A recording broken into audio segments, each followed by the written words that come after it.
تنبيه مهم للبنات المقبلات على الزواج: اوعي ترتبطي بحد أقل من مستواك العاطفي. بمعنى، الشخص مثلا اللي مش بيتفاعل معاكي في اللحظات المهمة في حياتك.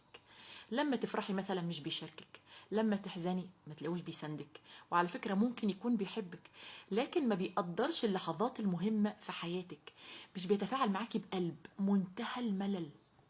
يجوز يكون مش بيعرف يتفاعل، ودي ممكن مع الوقت في بعض الصفات كده يكتسبها، وده دورك لو هو كان كويس.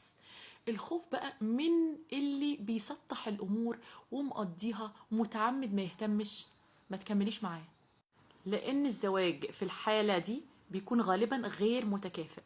حياتك هتبقى رتيبة، هتحسي بالملل والوحدة، وهتبقى انتي اللي غلطانة. ليه؟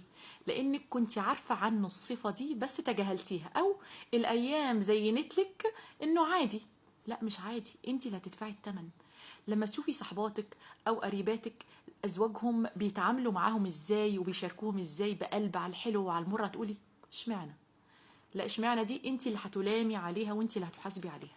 احسنوا الاختيار، فكروا، متستعجلوش.